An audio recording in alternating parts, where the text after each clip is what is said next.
لله نحمده ونستعينه ونستغفره ونؤمن به ونتوكل عليه ونعوذ بالله من شرور أنفسنا ومن سيئات أعمالنا من يهده الله فلا مضل له ومن يضلل فلا هادي له وأشهد أن لا إله إلا الله وأشهد أن محمدا عبده ورسوله أما بعد فأعوذ بالله السميع العليم من الشيطان الرجيم وامتازوا اليوم أيها المجرمون ألم أعهد إليكم يا بني آدم أن لا تعبدوا الشيطان إنه لكم عدو مبين وأن اعبدوني هذا صراط مستقيم.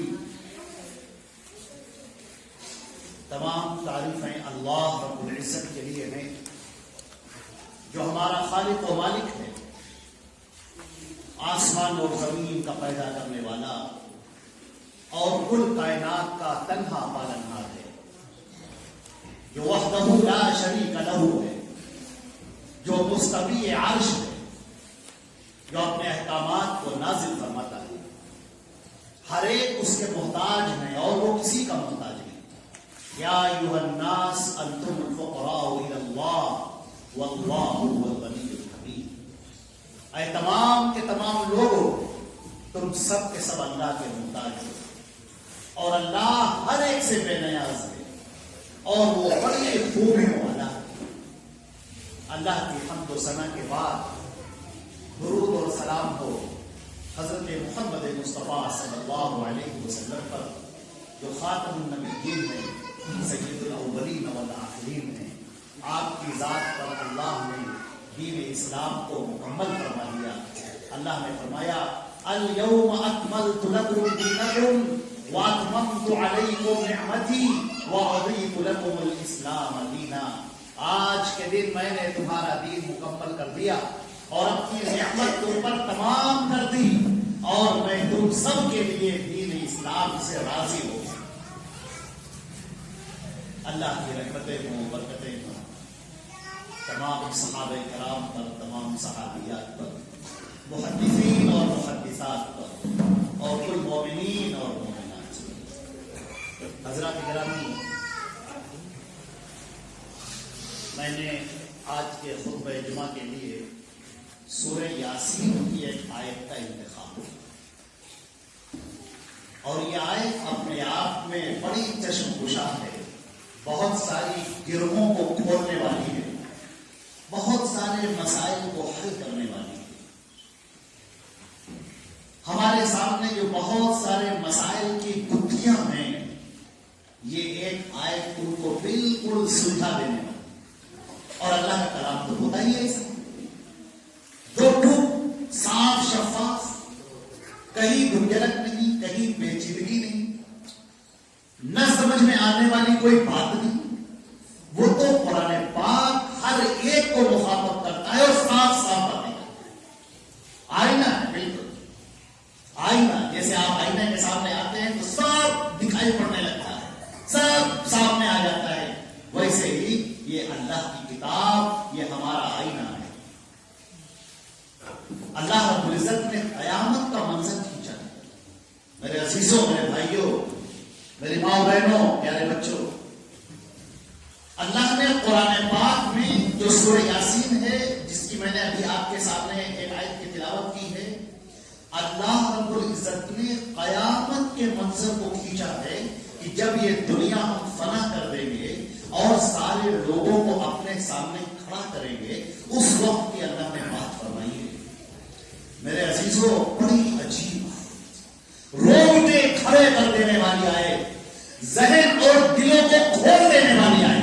بلا شبہ اللہ نے فرمایا جب کل قیامت کا دن ہوگا اور لوگ ہمارے سامنے کھڑے ہوں گے تو ہم کہیں گے وَامْتَازُوا الْيَوْمَ أَيُّهَا الْمُجْرِمُونَ. آئے مجرموں، الگ ہٹ جاؤ، کنارے ہو جاؤ. کنارے ہٹ کر کھڑے ہو جاؤ، ان کے ساتھ میں مت کھڑے ہو. تم اس لائق نہیں ہو کہ مومنین کے ساتھ میں کھڑے ہو سکے. وہ دنیا تھی، وہ ختم ہو گئی. وہ دنیا کا نظام تھا جو ختم ہو گیا، ٹوٹ گیا. اب یہاں پر عدل کی حکمرانی ہوگی. اب یہاں جزا اور عطا اور سزا کا موقع ہے. مجرم جتنے ہیں سب کے سب کنارے ہٹ جائیں. وَامْتَازُوا الْيَوْمَ أَيُّهَا الْمُجْرِمُونَ، اے مجرموں الگ ہٹ جاؤ، ممتاز ہو جاؤ، کنارے ہو جاؤ ان تمام مومنین سے. آج تو مومنین کے اعزاز کا دن ہے. آج تو مومنین کے چہروں کو منور کرنے کا دن ہے. آج تو مومنین کو ان کے اعمال کا بدلہ دینے کا دن ہے. آج کا وہ دن ہوگا کہ لوگ میری رحمت کو دیکھیں گے اور آج انہیں پتا چلے گا کہ الرحمن اور رحیم کا مطلب کیا ہے. آج انہیں پتا چلے گا کہ کریم کون ہوتا ہے، علی کون ہوتا ہے، عفو کون ہوتا ہے، کریم اور حلیم کون ہے، اور محتی کون ہے، اور عطا کرنے والا کون ہے. آج کے دن ان کو پتا چلے گا. آج مومنین کے اکرام کا دن ہے. لہذا یہ مجرم بالکل کنارے کھڑے ہو جائے. اس کے بعد جو آیت ہے أَلَمْ أَعْهَدْ إِلَيْكُمْ يَا بَنِي آدَمَ أَلَّا تَعْبُدُوا الشَّيْطَانَ، اے آدم کی اولاد، کیا میں نے تجھ سے وعدہ نہ کیا تھا کہ تم شیطان کی بات مت ماننا؟ وہ تمہارا کھلا ہوا دشمن ہے. وَأَنِ اعْبُدُونِي، اور میری عبادت کرنا. هذا صراط مستقیم، یہی سیدھا راستہ ہے. عزیزہ نے محترم، میں نے کہا تھا آپ کے سامنے کہ مسائل کو قرآن پاک میں کچھ ہوتے، یہاں گنجائش بات کیوں ہوتی ہے؟ یہ ہماری اور آپ کی باتیں ہوتی ہیں کہ کہنا کچھ چاہتے ہیں، ادا کچھ کرتے ہیں، الفاظ کچھ نکلتے ہیں، معنی کچھ ہوتا ہے. یہ ہماری آپ کی گفتگو ہوتی ہے. 1 گھنٹے جا کر باتیں کریں گے تو کہیں کچھ باتیں کام کی ہوں گی. قرآن پاک ایک لائن میں پورا مسئلہ حل کر دیتا ہے. دنیا کے سارے جھگڑے، سارے فساد، سب اعتقاد کا فساد، عقیدوں کا فساد، رسم و رواج کا فساد، زندگیوں کا فساد، معاشرت کا فساد، اب آپس میں میل جول کا فساد، رہنے سہنے کے غلط طریقے، قرآن پاک ایک لائن کے اندر سب کلیئر کر دیتا ہے. فرمایا کہ ایک طریقہ وہ ہے جو میرا بتایا ہوا طریقہ ہے، میرا اتارا ہوا طریقہ ہے، اور ایک طریقہ وہ ہے جو شیطان مردود کا طریقہ ہے. یہ 2 طریقے ہیں تمہارے سامنے. ایک میرا بتایا ہوا طریقہ، میرا اتارا ہوا طریقہ، میرے نبی کے ذریعے تم تک پہنچایا ہوا طریقہ، میرے نبی کے ذریعے تم کو دکھایا ہوا طریقہ. ایک وہ طریقہ ہے، اور ایک وہ طریقہ ہے جو شیطان مردود کا طریقہ، جو تمہارے اپنے ذہنوں کی اپج ہے، جو شیطان مردود نے تمہارے دماغ کے اندر وسوسے ڈال ڈال کے راستے سنائے اور تم نے اسے بنا لیا ہے. ایک وہ راستہ ہے. یہ 2 راستے ہیں. اِنَّا هَدَيْنَاهُ النَّجْدَيْنِ، یہ ہم نے دونوں راستے انسان کے سامنے کھول دیے ہیں. ایک ہمارا اتارا ہوا راستہ اور ایک شیطان مردود کا بتایا ہوا راستہ. یہ 2 راستے ہیں اور یہ دونوں راستے تمہارے سامنے کھولے. تم جس پر چلنا چاہو ہمارے راستے پر چلنا چاہو آؤ، شیطان کے راستے پر چلنا چاہو چلو. تمہیں اختیار ہے. ہمارے فرشتے موجود ہیں دنیا میں لیکن تمہیں کوئی نہیں روکے گا. اگر ایک ہمارا حکم ہو جائے تو زمین شق ہو جائے تو اسی میں دھس جاؤ. ایک ہمارا حکم ہو جائے یا آسمان پھٹ پڑے، بجلی گر جائے اور تم اسی جگہ پر اپنا دم توڑو. ایک ہمارا حکم ہو جائے جو ان گنت ہزاروں لاکھوں اربوں خربوں کی تعداد میں فرشتے یہاں پر موجود ہیں، وہ ایک دم سے تمہاری گدی پکڑ لیں اور تم کوئی غلط کام کر نہ سکو. یہ سب کچھ ہو سکتا ہے لیکن نہیں اختیار تمہارا جو جی چاہے. میرا راستہ اختیار کرنا چاہو تو میرے راستے کو اختیار کرو، شیطان مردود کے راستے کو اختیار کرنا چاہو تو اس کے راستے کو اختیار کرو. بس یہ یاد رکھنا کہ جو اس راستے پر چلے گا, جو میرے اتارے ہوئے طریقے پر چلے گا, وہ مومنین صادقین کا گروہ ہوگا, وہی کامیاب ہونے والا گروہ ہوگا. اور جو شیطان کے راستے پر چلے گا وہ ناکام گروہ ہوگا, مجرموں کا گروہ ہوگا. کل ہمارے سامنے جب وہ آئیں گے تو ہم انہیں حکم دیں گے باقاعدہ, خذوا فغلوا ثم الجحیم صلوا, پکڑو انہیں, زنجیریں پہناؤ اور زنجیروں میں جکڑ کر ان کو میرے سامنے لاؤ اور پھر منہ جنت کھینچ کر جہنم کے اندر پھینکو. وہ لوگ ہیں جو شیطان کے راستے پر چلنے والے. ہم نے ان کو خبردار کر دیا تھا کہ میرے بتائے ہوئے راستے پر چلنا. شیطان نے مردود کے بتائے ہوئے راستے پر مت چلنا. میرا راستہ کیا ہے؟ جو محمد مصطفیٰ صلی اللہ علیہ وسلم نے تم تک پہنچایا. میرے عزیزوں, قرآن پاک نے کیا کہا ہے؟ قل ان کنتم تحبون اللہ فاتبعونی یحببکم اللہ. اے نبی, آپ یہ اعلان کر دیجئے, اس بات کا آوازہ بلند کر دیجئے کہ اے لوگوں, اگر تم اللہ سے محبت کرنا چاہتے ہو تو میری یعنی محمد مصطفیٰ صلی اللہ علیہ وسلم کی پیروی کرو, ان کی بات مانو.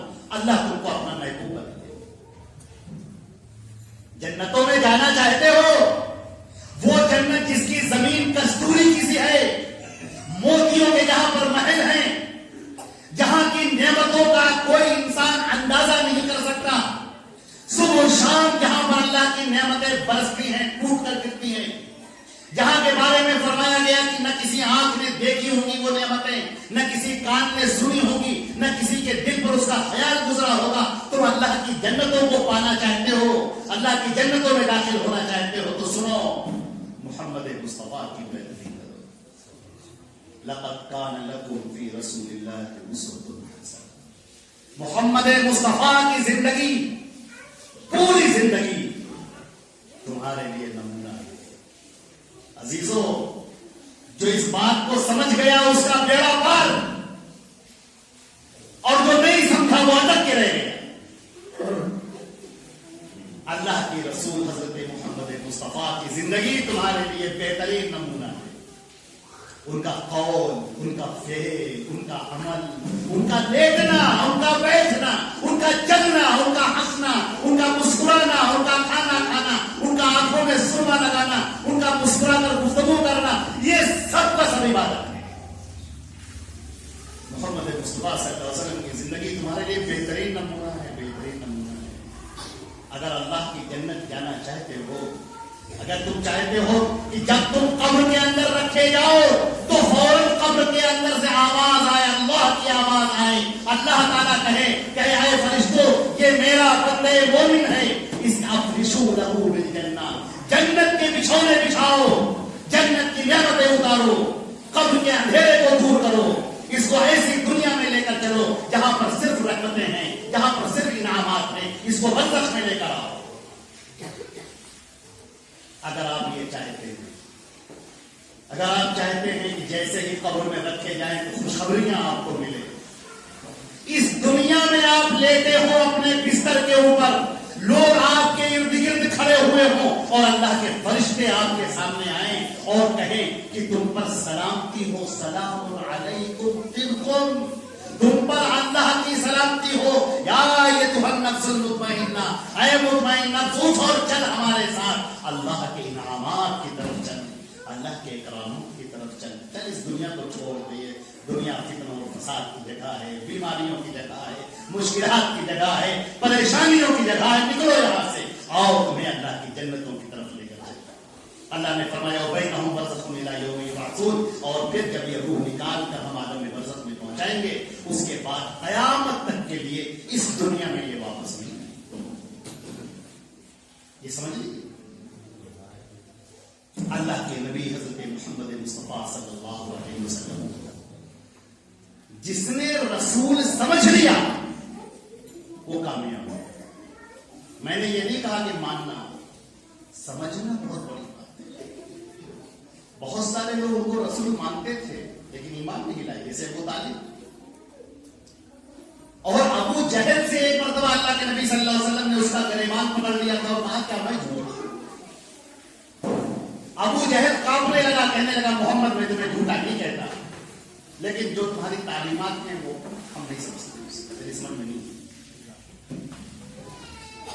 آج بہت سارے لوگ محمد مصطفیٰ صلی اللہ علیہ وسلم کو اپنا رسول مانتے ہیں، بلا شبہ ایمان لائے ہیں، اس میں کوئی شک نہیں، لیکن میرے عزیزوں ایک بات تو آپ نے جانی ہی نہیں کہ رسول کو اپنا نبی، اپنا رسول، اپنا امام، اپنا مقتدا، اپنا رہبر ماننے کا مطلب کیا ہوتا ہے؟ اس کا مطلب یہ ہے کہ آپ ان کی بات مانیں، ان کے اسوے کو، ان کے طریقے کو اختیار کریں۔ اب میں آپ کے سامنے مثال پیش کرتا ہوں، مثالیں بہت ساری ہیں، آپ وہاں تک پہنچ جائیں گے۔ شعبان کا یہ مہینہ چلتا ہے، اللہ کے نبی صلی اللہ علیہ وسلم کثرت سے روزہ رکھا کرتے تھے۔ حضرت ام المومنین حضرت عائشہ رضی اللہ تعالیٰ عنہ فرماتی ہیں، بخاری اور مسلم دونوں کی روایت ہے کہ اللہ کے نبی صلی اللہ علیہ وسلم شعبان کے مہینے میں بکثرت روزہ رکھا کرتے تھے۔ میں نے اتنی زیادہ کثرت کے ساتھ روزہ رکھتے کسی اور مہینے میں نہیں۔ ایک جگہ پر ایک اور روایت ہے، فرمایا کہ اللہ کے نبی صلی اللہ علیہ وسلم 2 مہینوں کا جو میں نے لگاتار روزہ رکھے دیکھا وہ شعبان اور رمضان کا دیکھا۔ اللہ کے نبی صلی اللہ علیہ وسلم رمضان، شعبان اور رمضان کے دونوں۔ ایک صحابی حضرت انس رضی اللہ تعالیٰ عنہ ہے، اللہ کے نبی صلی اللہ علیہ وسلم سے سوال کرتے ہیں، اللہ کے رسول میں آپ کو شعبان کے مہینے میں روزہ رکھتے کثرت سے دیکھتا ہوں، آخر اس کی کیا وجہ ہے؟ آپ نے فرمایا ھذا شہر یغفل عنہ الناس، اے لوگوں یہ شعبان کا مہینہ وہ مہینہ ہے کہ لوگ اس سے غافل ہو جاتے ہیں، اور اس مہینے میں اللہ کے پاس بندوں کے اعمال چڑھتے ہیں۔ میں چاہتا ہوں کہ جب میرا عمل اللہ کے سامنے پیش کیا جائے تو میں روزے سے ہوں۔ ان تمام روایتوں اور بھی رہتے ہیں، اس کو ان حدیثوں سے آپ کو پتا چلا کہ اللہ کے نبی شعبان کے مہینے میں کثرت سے روزہ رکھا کرتے ہیں۔ ایک اور روایت میں ہے جو ترمذی کی روایت ہے اور صحیح روایت ہے کہ نبی کریم صلی اللہ علیہ وسلم نے کہا کہ 15 شعبان کے بعد، نصف شعبان کے بعد روزے مت رکھو۔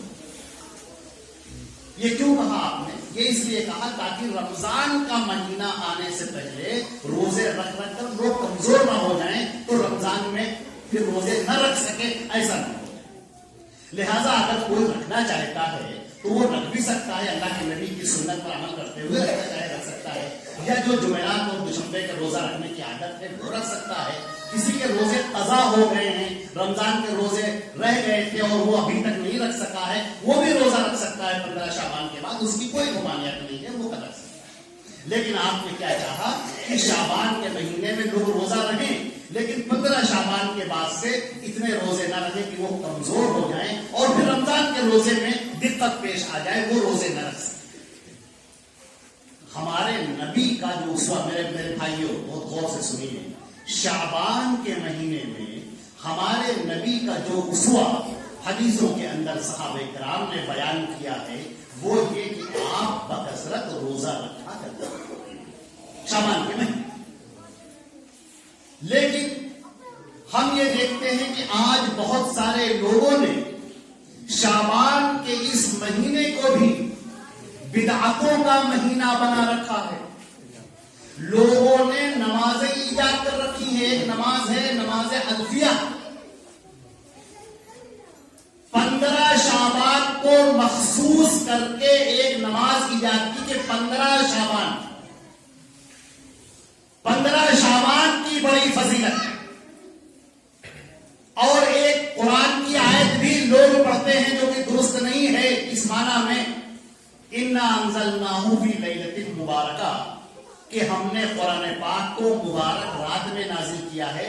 لوگ یہ کہتے ہیں کہ 15 شعبان میں قرآن نازل کیا، حالانکہ بالکل غلط بات ہے۔ قرآن پاک رمضان کے مہینے میں نازل ہوا، شہر رمضان الذی انزل فیہ القرآن، رمضان کا وہ مبارک مہینہ ہے جس میں قرآن پاک نازل کیا گیا ہے، اور وہ لیلۃ القدر ہے۔ اِنَّا أَنزَلْنَاهُ فِي لَيْلَةِ الْقَدْرِ۔ قرآن پاک کو ہم نے ليلة القدر میں نازل کیا ہے. اس کا 15 شعبان سے کوئی تعلق نہیں، لیکن لوگوں نے 15 شعبان کی رات کو جاگنے کی رات بنا رکھا ہے، عبادتوں کی رات بنا رکھا ہے، اجتماعی طور پر ذکر کرنے کی رات بنا رکھی ہے، اجتماعی طور پر تلاوت قرآن کرنے کی رات بنا رکھی ہے، اجتماعی طور پر نمازیں پڑھنے کی رات بنا رکھی ہے. اور ابھی ایک نماز کا ہم نے بتایا کہ کچھ لوگ 12 رکعت پڑھتے ہیں اور کچھ لوگ 20 رکعت پڑھتے ہیں اور کچھ لوگ اور رکعت پڑھتے ہیں، کہتے ہیں یہ صلاۃ الفیہ ہے، اس کو پڑھنے سے 1000 نماز کا ثواب ملے. یہ سب بدعتیں ہیں. اور ایک اور اس سے بڑھ کر وہ بدعت یہ ہے کہ لوگ یہ سمجھتے ہیں، نعوذ باللہ من ذالک، یہ عقیدہ کبھی نہیں تھا، صحابہ کرام میں نہیں تھا، محدثین میں بھی نہیں تھا، بعد کے دور میں غیر مسلموں کے ساتھ میں رہتے رہتے یہ عقیدہ آ گیا کہ 15 شعبان کو آتمائیں روحیں آتی ہیں، اور اگر حلوہ پکا ہوا نہیں ہوتا ہے تو گھر کی دیواریں چاٹتی. نعوذ باللہ من ذالک. قرآن پاک نے کہا، ابھی میں نے آپ کے سامنے پڑھا، وہ بینہم برزخ الی یوم یبعثون. جو روحیں اس دنیا سے لے لی گئی، ان کی روح قبض کر لی گئی، وہ برزخ میں پہنچا دی جاتی ہیں اور قیامت تک کے لیے اب وہ وہیں پر رہیں گی، دنیا میں نہیں آئیں گی. یہ ہندوؤں کا عقیدہ تھا، آواگمن کا عقیدہ، کہ ایک آتما نکلتی ہے پھر اسی دنیا میں پنرجنم ہو جاتا ہے، دوبارہ وہ آ جاتی، ادھر سے روح نکلی پھر کہیں پیدا ہو گئی، ادھر سے نکلی پھر ادھر پیدا ہو گئی. یہ آواگمن کا عقیدہ تھا، یہ ہندوؤں کا عقیدہ ہے، مسلمانوں کا عقیدہ نہیں تھا. لیکن غیر مسلموں کے ساتھ میں رہتے رہتے یہ عقیدہ مسلمانوں میں بھی آ گیا کہ روحیں 15 شعبان کو آتی ہیں. چنانچہ اب قبرستان سجائے جاتے ہیں، لوگ جاتے ہیں وہاں پر اور فاتحہ خوانی کرتے ہیں، چکلس ہوتے ہیں، عورت اور مردوں کا آپس میں ہجوم ہوتا ہے، ازدحام ہوتا ہے، نوجوان لڑکے فراٹے بھرتے ہوئے گاڑیاں چلاتے ہیں، آتش بازیاں ہوتی ہیں، پٹاخے خوب پھوڑے جاتے ہیں، پورے ماحول کو خراب کیا جاتا ہے. دنیا کی تو یہ فساد ایک طرف اور عقیدے کا فساد سب سے الگ ہے. یہ عقیدہ رکھنا کہ روحیں واپس آتی. پھر لوگوں نے حدیثیں گڑھ لی ڈھونڈ ڈھونڈ کے اس سلسلے میں. آپ کو پتا ہونا چاہیے اس دین کو برباد کرنے والے بڑے لوگ پیدا ہوئے دنیا میں. کدالیں لے لے کر جیسے لوگ کسی کے گھر کو توڑتے ہیں اور آج کل جیسے بلڈوزر لے کر مکانات کو گراتے ہیں، اس طرح سے اسلام کے دشمن بلڈوزر لے لے کر آئے ہیں اسلام کو گرانے کے لیے. کدالیں لے لے کر، پھاوڑے لے لے کر کھڑے ہوئے ہیں اسلام پر نشہ زنی کرنے کے لیے، اس کی مضبوط عمارت کو گرا دینے کے لیے، نہ ہو تو اس کی شکل کو بگاڑ دینے کے لیے. ایسے لوگوں نے قرآن پاک کی غلط تفسیریں پیش کی، ایسے لوگوں نے جھوٹی حدیثیں بنائی، ایسے لوگوں نے حدیثیں گڑھی اور اسلام کو برباد کرنے کی کوشش کی. لیکن یہ دین اللہ کا اتارا ہوا دین ہے، یہ دین اللہ کا مکمل کردہ دین ہے. اس دین کی حفاظت کی ذمہ داری اللہ جل جلالہ جل شانہ نے خود لی ہے. لہذا اس دین کو کوئی کیا نقصان پہنچا سکتا ہے؟ اسلام کی فطرت میں قدرت نے لچک دی ہے، اتنا ہی یہ ابھرے گا جتنا کہ دباؤ گے. اللہ رب العزت ان محدثین عظام کو بہترین بدلہ عطا فرمائے جنہوں نے پوری زندگیاں لگا دی صحیح حدیثوں کو الگ کرنے میں، ضعیف حدیثوں کو الگ کرنے میں، جھوٹی حدیثوں کو الگ کرنے میں، منکر حدیثوں کو الگ کرنے میں، حسن روایتوں کو الگ کرنے، پوری یقین مانیے آپ پوری زندگیاں لگا دی لوگوں نے. بھوکے رہ کر، پیاسے رہ کر لوگوں نے ان حدیثوں کو جمع کیا ہے. میرے بھائیوں، میرے عزیزوں، آپ تصور نہیں کر سکتے ہیں، پیروں میں جوتے تک لوگوں کو اپنے جوتے بیچنے پڑ گئے، کپڑوں جو بدن کے اوپر کپڑے ہوتے وہ کپڑے بیچنے پڑ گئے. لوگ جو حدیثوں کی تلاش میں نکلے تھے انہوں نے باقاعدہ مزدوریاں کی ہیں، دن میں مزدوری کرتے تھے، حمالی کا کام کرتے تھے، اور اس کے بعد جو بوجھا اٹھانے سے جو پیسہ ملتا تھا اس پیسے سے اگلا سفر طے کرتے تھے حدیثوں کی تلاش میں. اللہ نے ایسے لوگوں کو برپا کیا. میرے عزیزوں، ہم اس وراثت کو سنبھال نہیں سکتے. انہوں نے صحیح حدیثوں کو الگ کر دیا، ضعیف حدیثوں کو الگ کر دیا. جھوٹ بولنے والوں نے اللہ کے رسول کے نام پر جھوٹ بولے. ایک نے کہا کہ جو 15 شعبان کی رات ہوتی ہے اس میں اللہ تعالی آسمان سمائے دنیا پر آتا ہے اور اس کے بعد قبیلے بکر کی بکریوں کے برابر سب کی مغفرت کر دیتا. یہ سب جھوٹ رہا گیا. ایک صحیح حدیث کے اندر اپنی باتیں داخل کی گئی. یہ بات درست ہے. ہر رات میں، ہر رات، یہ پورے وقت کی ہر رات میں ایسا ہوتا ہے. اللہ کے نبی صلی اللہ علیہ وسلم نے فرمایا جب یہ رات کا تہائی حصہ ہوتا ہے جو تہجد کا وقت ہوتا ہے، جو رات کا تہائی حصہ، اللہ رب العزت سمائے دنیا پر نزول فرماتا ہے اور کہتا ہے کوئی مغفرت مانگنے والا جس کی میں مغفرت کروں، ہے کوئی مجھ سے نعمتیں مانگنے والا جس کو میں نعمتیں دوں، ہے کوئی کپڑے مانگنے والا جسے میں کپڑے دوں. کون ہے جو اپنی ضرورتوں کو پیش کرے اور میں اس کی ضرورتوں کو پوری کروں. یہ ہر رات ہوتا ہے. جس رات میں ہم خواب خرگوش کے مزے لیتے ہیں، ہم سوتے رہتے ہیں یا موبائل چلاتے رہتے ہیں یا گانے سنتے رہتے ہیں، سیریل دیکھتے رہتے ہیں، راتوں میں مٹر گشتی کرتے رہتے ہیں، ہوٹلوں پر اپنا وقت ضائع کرتے رہتے ہیں، اللہ رب العزت متوجہ ہوتا ہے لیکن ہم لوگ متوجہ نہیں. میرے عزیزوں، اس صحیح حدیث کا سہارا لے کر اس میں اپنی باتیں داخل کی گئی کہ 15 شعبان میں عبادت کی جائے، 15 شعبان کو جگا جائے. میرے عزیزوں، اس سلسلے میں صحیح روایات موجود نہیں. 15 شعبان کو خاص کر کے اس کی فضیلت کو بیان کرنے کے لیے، اس کی عبادتوں کو بیان کرنے کے لیے، اس کی نمازوں کو بیان کرنے کے لیے، اس کے ذکر کو بیان کرنے کے لیے، قبرستان میں جانے کے لیے، پٹاخوں کے لیے اور شور مچانے کے لیے اور حلوہ پوری بنانے کے لیے کوئی روایتیں موجود نہیں ہے. نبی کا اسوہ تمہارے سامنے، صحابہ کا اسوہ تمہارے سامنے، تابعین تبع تابعین کا اسوہ تمہارے سامنے، لیکن اس راستے کو تم نے چھوڑ دیا اور اپنے من سے بنائے ہوئے اور جاہلوں کے بتائے ہوئے راستے پر، شیطان مردود کے بنائے ہوئے راستے پر تم چلنے کے لیے تیار ہو. اللہ رب العزت ہماری اور آپ کی یاد رکھے. امام بخاری رحمت اللہ علیہ جو امیر المومنین فی الحدیث کہلاتے ہیں، انہوں نے جب بخاری شریف لکھی ہے اس کے اندر اتنا پیارا باب باندھا ہے، مسلمانوں متوجہ ہو جاؤ. انہوں نے کہا العلم قبل القول والعمل. اے لوگوں، پہلے علم حاصل کرو کچھ بولنے سے پہلے یا عمل کرنے سے پہلے. تم اللہ کو راضی کرنے جا رہے ہو، ارے محمد مصطفیٰ سے پوچھ تو لو، ان کی زندگی میں جھانک تو لو، ان کے صحابہ سے پوچھ تو لو اللہ کے رسول کیسے کرتے تھے. انہوں نے کہا یہ 15 شعبان منائی ہے، کیا صحابہ نے منائی ہے جو تم منانے کے لیے چلے آئے؟ سوچو تو تم. اللہ نے اپنا نبی اتارا، اپنا رسول اتارا تاکہ اپنی مرضی بتائے اور اس کے راستے کو چھوڑ کر جو غیروں کے راستے کو اختیار کرتے ہیں اوپر اللہ کی لعنت کرتے ہیں. وَامْتَازُوا الْيَوْمَ أَيُّهَا الْمُجْرِمُونَ. کل قیامت کے دن جب اللہ اعلان فرمائے گا اے مجرموں الگ ہو جاؤ مومنین سے، کیا میں نے تم کو خبردار نہ کیا تھا کہ میری بات ماننا، میری عبادت کرنا، شیطان کی عبادت مت کرنا، اس کی باتیں مت ماننا، وہ تمہارا کھلا ہوا دشمن ہے.